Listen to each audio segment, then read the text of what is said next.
big part of what I do. As I come in here, I grind year-round, 365 days a year. I don't know if I'm going to have the tag that I want. I don't know what kind of hunts we're going to have, but I know I'm going to be ready if something does hit the calendar. So fortunately for me this year, I have a huge rifle hunt. We're going to head up there actually today here in a few hours. So got the Oryx on, got a big lift in front of us, making sure we get our mobility knocked out, making sure the legs feel fresh.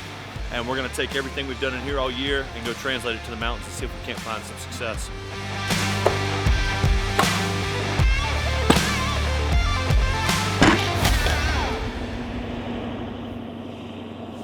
All right, guys, here we go. Good morning. We made the drive up last night, and we're glassing a mountain range. There's a bull bugling right here. We're glassing a mountain range that I've hunted in the past for archery season. I know there's always elk in here. The part of the country we're in has been getting some heavy snows up high, and this is kind of a winter ranging area above some ag fields. I was optimistic that some of this snow would push some of these elk out of these higher elevations, and it looks like that's the case. So made the drive up last night, got a quick nap in, and came up here to really just kind of start the hunt, anticipating maybe seeing a couple elk, trying to find out if there's a bull in here worth going after. And in the dark this morning, it was just an absolute bugle fest. So kind of made the decision. We thought it would be beneficial to stay down on this side of the private for now. It's about a 5 or 6 hour hike to get around, and we just want to get eyes on these elk, find out what we're dealing with, make sure there's a class bull in here that is really what we're after. But I think it's a herd. It's the biggest herd of elk I've ever seen in my life, probably. So I don't think it's statistically possible that there's not at least 1 or 2 shooters in this herd. So we're road frontage right here. You know, there's trucks driving past. We just had a guy drive past with camo on. I don't know if he has a bull tag or if he's out here deer hunting, but there's going to be some pressure. There's going to be some competition, but luckily the mountain is steep, and that's the kind of stuff we like to hunt. So we're gonna let this sun come up a little bit more. I'd like to get eyes on some of these elk with the Athlon spotter and really make sure that there's a 300 plus class bull in here. This late in the season, the one thing you really run into is broken up antler. So hopefully there's a good intact solid 6-point up here. We can get eyes on him, and then man, the struggle then becomes, how do you get a shot on him out of this herd? I mean, this is 200 or 300 elk side hill feed on this mountain right now. The one positive is they're headed the right direction, because access is this way, and they are just steadily covering ground closer to the access. So we're going to get back in the spotter. We're going to find out what the game plan is for this afternoon or even in the morning, but this is how you want to start a hunting trip right here.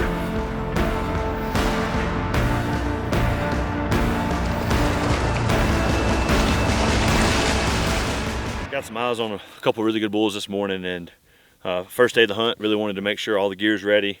We traveled 12 hours last night, so we broke the rifle out, checked our zero at 200, everything looked great, and then we stretched it out to 850 and 1,000 yards.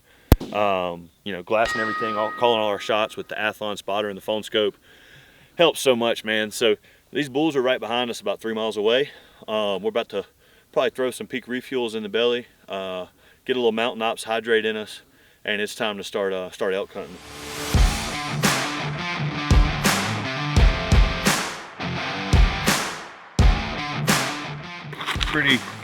Pretty helpful tip. Number 1, remove this. I've forgotten that many times. I eat it anyway. And then number 2, break your biscuits up. Man, it makes a huge difference. Peak, break them up for us. Come on, man. There's 2 bulls in there that I will be very, very happy to put my tag on, and that's what we saw. I mean, there were so many elk, and they were moving across the landscape. It was difficult to identify, what was a bull, what wasn't, what was a shooter, what wasn't. But there is one 40-ish inch wide, absolute slammer of a 6-point. And then I don't know what that higher bull had as far as tines. I know he had one broken off. I could really clearly see that. But man, his main beams look like these fence posts. He was just walking through the timber in those ponderosa pines. You could still see his beams through the limbs. I mean, he was a slammer. So he's kind of by himself up high. So I think that's going to be the play we make this evening.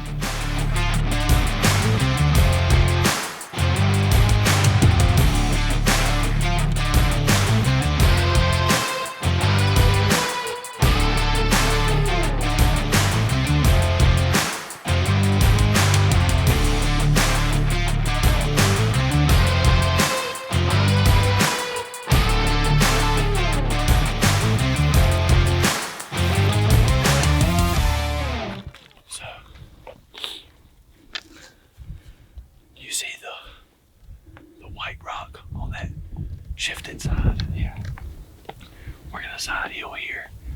We'll go over that ridge in the middle. And there's those open mahoganies. We'll take those mahoganies up on the top.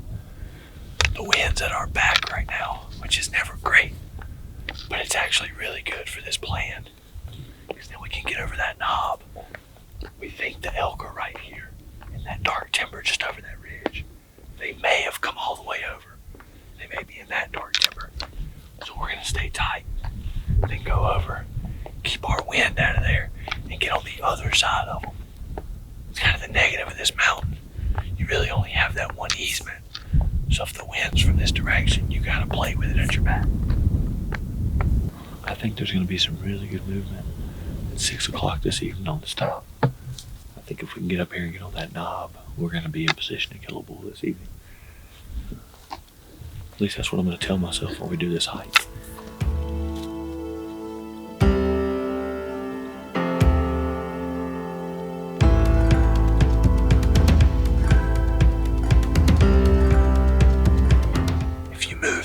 I can shoot him. So just over the top of that mountain, it goes dark timber. This face of the very top right there is 880 yards, so they're probably bedded 1,000 yards crow flies from us right now. We're gonna make a bet that they're gonna come out of bed and go up top, probably through this saddle or through this saddle. So we're gonna go up around and try to get observation on top of them. The other thing is, we never glassed any of this morning. So we have, 5 good dark timber canyons right behind us. Somewhere in here, there's another big mature bull too. So it's time to take a quick break. We hiked for about 3 hours to get to here. Chris is definitely earning some elk hunting stripes today. But God, I love being up here, man. I'm so obsessed with this. Chris will probably tell you. I keep turning around and smiling. It's the best place in the world to be.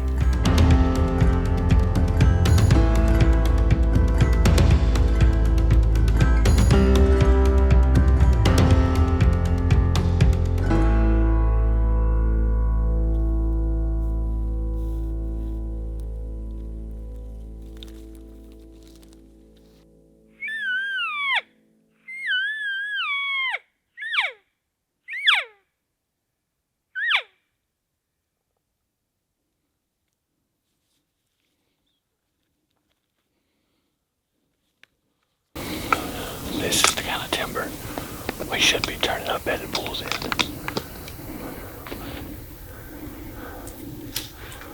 Good news is, legs feel great, so we'll just keep hiking till we find one.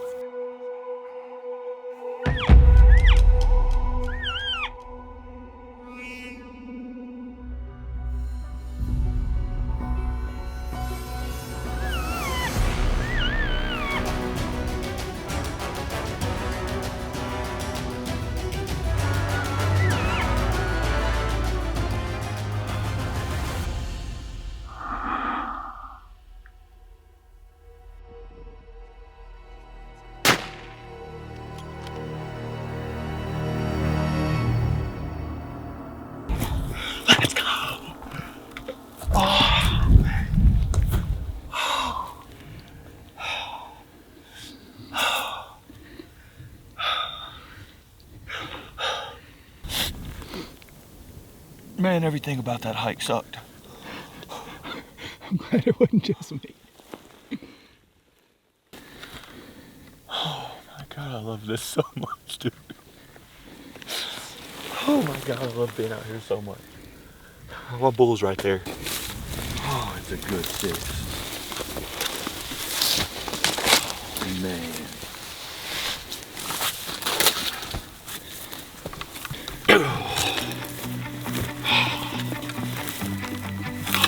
Man.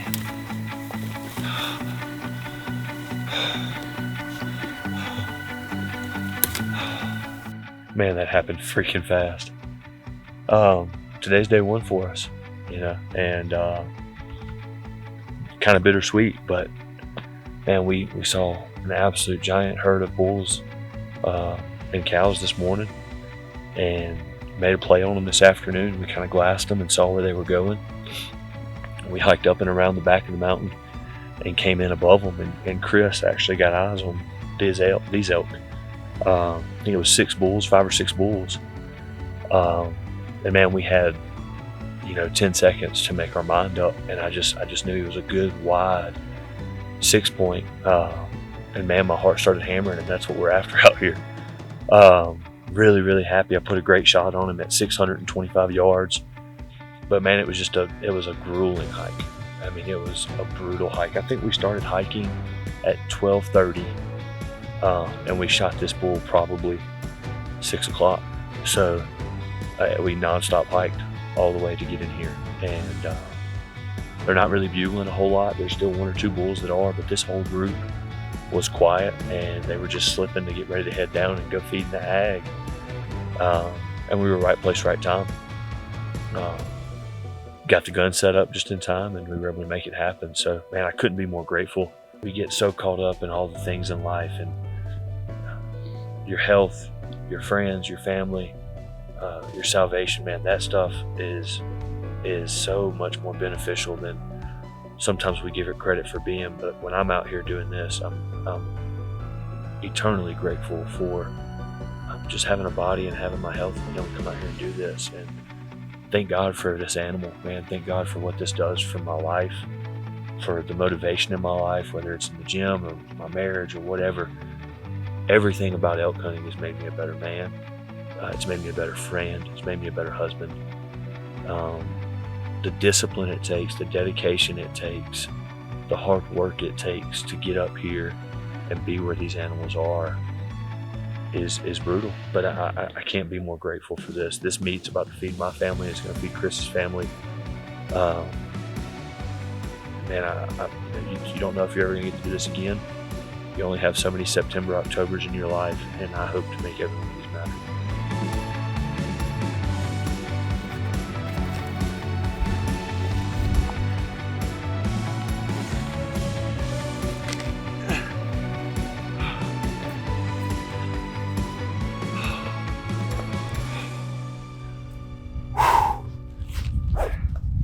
Well, at least it's not heavy.